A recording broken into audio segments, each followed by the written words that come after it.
Mga idol, ayon kay Kendrick Perkins, tanging ang Sacramento Kings lang daw ang nagpakita ng tunay na interes kay Russell Westbrook ngayong off-season. Pero sa paningin niya, may isang team na dapat matagal nang tumawag, ang Milwaukee Bucks. Simula nang mawala si Damian Lillard, nawala ng direksyon ang backcourt ng Bucks. Para kay Perkins, si Westbrook ang pwedeng magbigay ng veteran presence at energy na kailangan ng koponan. Hindi man siya tulad ng dati, dala pa rin ni Russ ang bilis, tapang at kakayahang lumikha para sa mga kakampi. Bagay na siguradong makakatulong kay Giannis Antetokounmpo. Dagdag pa rito, ang rebounding niya bilang guard ay malaking tulong sa transition offense ng Milwaukee. Ngayon, unang beses sa halos 15 taon na wala siya sa NBA roster. Pero sabi ni Perkins, hindi ito dahil bumaba ang laro niya, kundi sa negatibong reputasyon na nakuha niya sa Los Angeles. At kung titignan ang stats noong nasa Denver siya, 13 punto, 4 na rebound at 6 na assist, malinaw na may maiaambag pa si Russ. Kaya mga idol, sa tingin nyo ba dapat bang subukan ng Bucks si Westbrook? Samantala, lagot na. Parang bagong sandata ang nadagdag sa Golden State Warriors matapos ang unang preseason game ni Al Horford laban sa Los Angeles Lakers. Kahit limitado lang sa 14 na minuto, nagpakita agad ng veterano at matalinong laro si Horford. 3 puntos, 4 na rebounds, 3 assists at 3 blocks, mga numero na hindi halata sa stat sheet pero ramdam sa bawat posisyon at galaw niya sa court. Bagay na bagay talaga si Horford sa sistema ng Warriors. Sa kupunang kilala sa ball movement at 3-point spacing, swak siya bilang isang stretch big na marunong magbukas ng opensa mula sa labas, magbasa ng depensa, at magpasa sa tamang tiempo.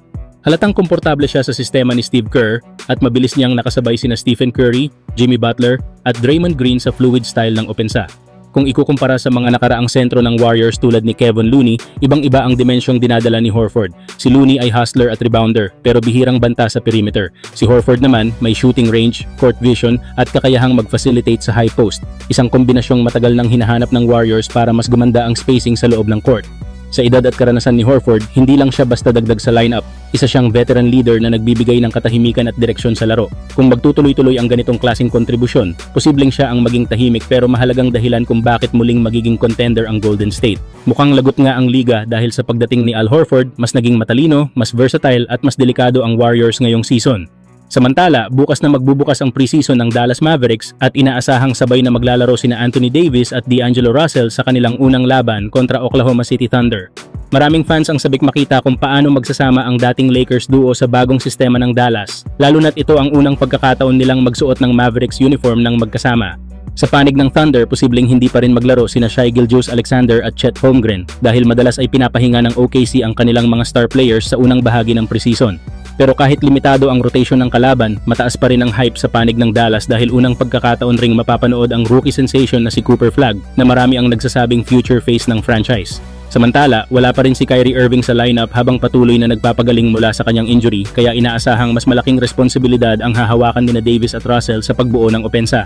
Si AD ang magiging leader sa loob, dominante sa depensa at post play, habang si D'Lo naman ang aasahan sa ball distribution at perimeter scoring.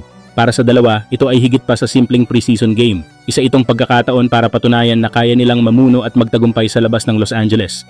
Marami ngayon ang nagtatanong, kung magtagumpay nga sila sa Dallas, magsisisi kaya ang Lakers sa pag-trade sa kanila? Kayong mga idol, anong tingin nyo? Magiging matagumpay kaya ang bagong trio ng Dallas nina Davis, D'Lo at Cooper Flagg kapag bumalik si Kyrie?